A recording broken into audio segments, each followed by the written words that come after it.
Okay, hello everyone. So today we're going to talk about some basic terms of concerning electricity, and like in mechanics, we have mass, right? Any object has some mass, and this is probably one of the most, if not the most, fundamental property in mechanics, right? And so in electricity we have a similar property. Okay, so and the property here is charge. All right, so I think we all know we have our protons. Okay, wait, too soon. So in atoms, okay, so I'll draw an atom. So we have you know, some protons, um, okay, and we have some neutrons, and we have these are in the nucleus, and we have electrons orbiting them, right? We have electrons orbiting them. So here, okay. So well, and you can draw an orbital too. You can draw an orbit here. So basically, all right. So this is how an atom would look like, and this is in particular helium. Anyways, not really what we're concerned with here. So we have our protons and we have our electrons, and these two are actually, in nature we noticed that these two have a certain property. Okay, which causes some things, like if you place a proton and electron close to each other, they do attract. Okay, and that's the only reason that these electrons are actually orbiting the nucleus, because they're held by this attractive force. All right, so that's one thing that charge does. And also, if you have two like charges, they're repel. But anyways, so this property is definitely causing some things. Okay, so we named this property charge, which is causing, at the very least, it's causing this electric force. Okay, it's an electrostatic force actually. It's this force that we see, so we call it charge. All right, and what we noticed is that the proton and the electron, they have this property, but they have like opposite kinds of this property. Okay, so if the proton has one kind, the electron has exactly the opposite kind of that property. All right, so and that is why even it was so habitual that I even denoted the electron by this negative sign. It's actually probably because the electron is much smaller, so I was a bit hesitant to draw it. Anyway, so the proton, uh, ignoring the size and all, the proton has a positive charge. We define it to be positive. Okay, we define it to be positive. Now we saw that they have, we observed that these two, the proton and the electron, they have the opposite kind of this property that we named charge. So, and that is why the electron has to have a negative charge. Okay, we define the one for the proton to be positive, so this naturally has to be negative. All right, this naturally has to be negative. And I probably am the only person on earth who draws something positive with red and draws something negative with green. uh Anyways, okay, all right. So that's basically the fundamental of charge. Anyways, all right, so we have this property. Okay, this is you could say the most fundamental property of electricity or electrostatics, any way you'd like to spin it. So electricity. All right, so okay, so we have this property charge, and well, let's see. Okay, so but if we just change topics for a bit. Let's say we have a toaster. Okay, big jump in topic. Let's say we have a toaster, and this is, okay, wait, before moving on here, let's see. No, let's move on. Suppose say we have a toaster, okay, and this is going to be connected to some supply, right? This is going to be connected to some supply. All right.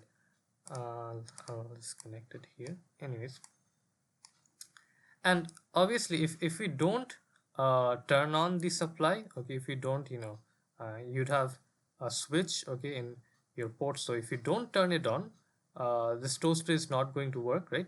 So and when you do, suppose say we do turn it on. So suppose say we do turn it on now, okay, now, and this toaster is now going to work, right? It's going to make some toast. Okay, so but what changed really? What changed when we turned on our switch? Well, and this is probably the most well-known term in electricity. Uh, Current flows. Okay, current flows. Okay, so you have your wires connected to your toaster. Okay, actually it's a single cable. It does have a uh, couple of or two or three wires in it, but anyways, I'm not going to discuss that here. So what happens is a current actually flows through the toaster, okay, from the cable to the toaster, and again back along the cable. Both of these wires are actually they actually belong to the same cable. But anyways, ignoring all the complicated stuff for now, uh, a current flows, and this is probably you have probably heard of this a lot. Current this, current that. There's no current, right? When there's no electricity, a lot of people, at least local in my country, they'd say there's no current. Okay, it's that well known. Okay, even more so than electricity, the term electricity itself. All right. So what is this current? What is this current? I'll write that down. This term that we have been using so frequently. What is this current? A current is basically a flow of charge. Okay, current is basically, it's produced by a flow of charge. Flow of charge. A flow of charge.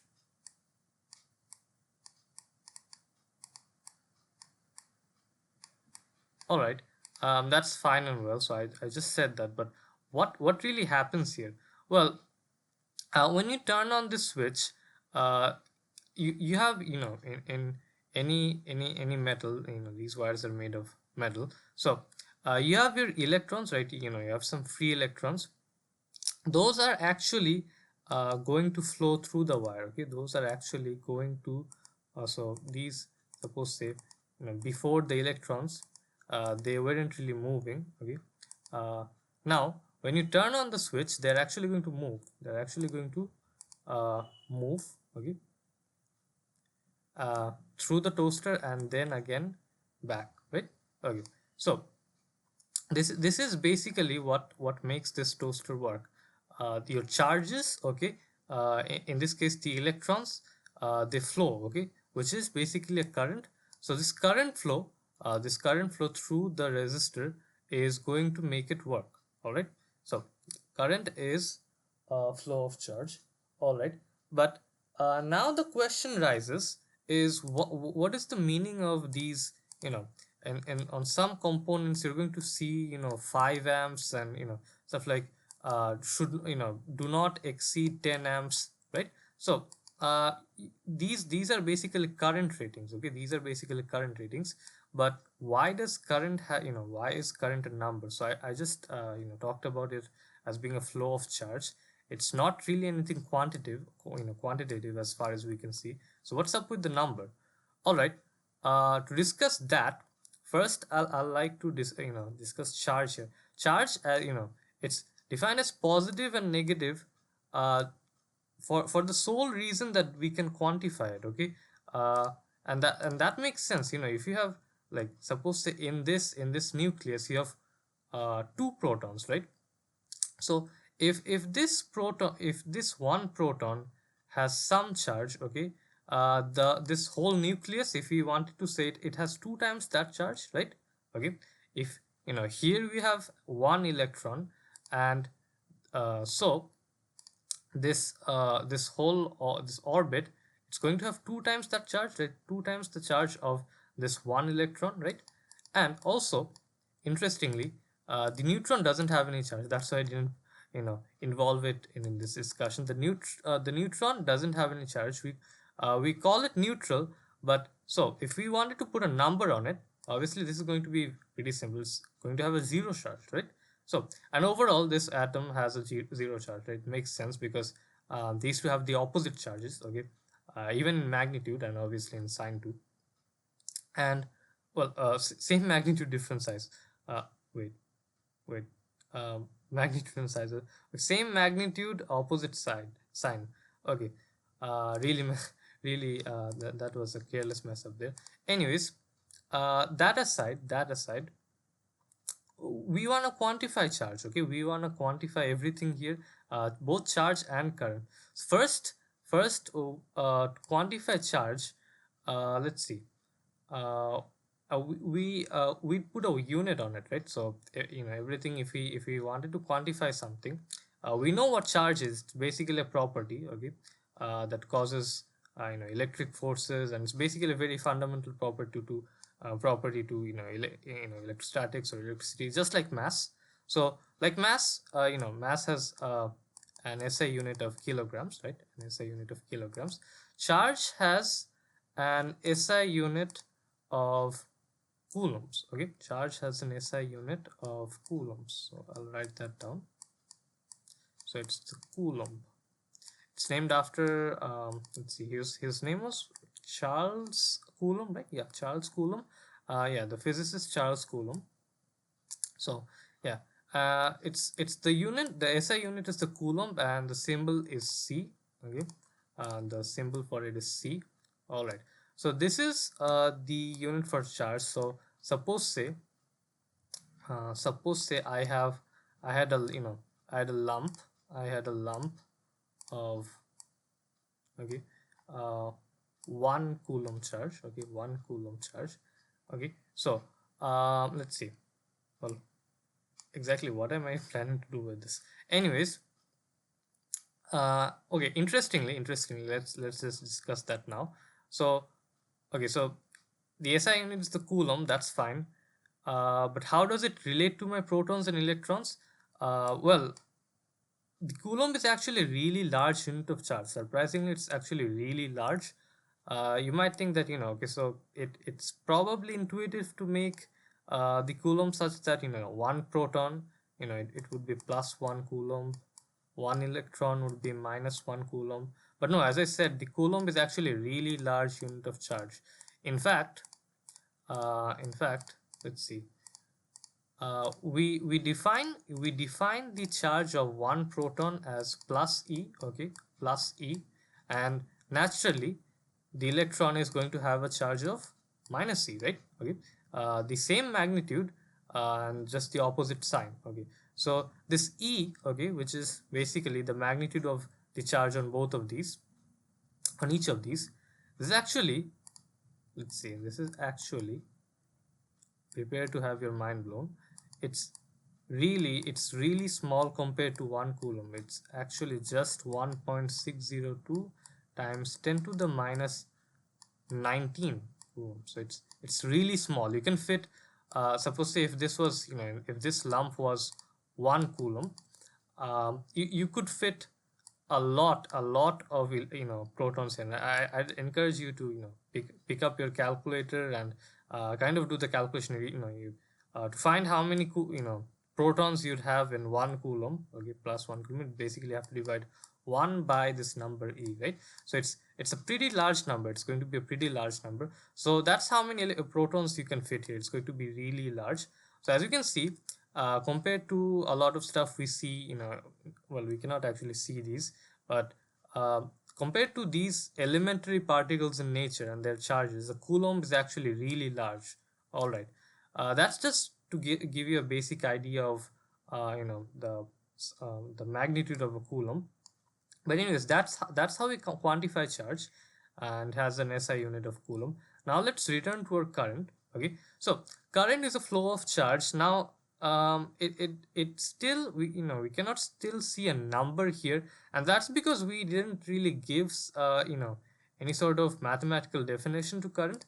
Current, mathematically, is actually the rate of flow of charge. Okay, so current, and actually, another thing, like any quantity in physics, charge and current, these two are also physical quantities, so they have symbols themselves. So charge itself has a symbol of q. Okay,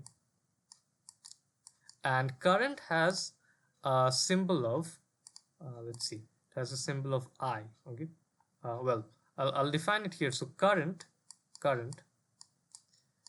mathematically, okay, so it has a symbol I, and it is the rate of flow of charge. Okay, the rate of flow of charge, or how much charge passes each second, or each unit of time. So rate of flow of charge.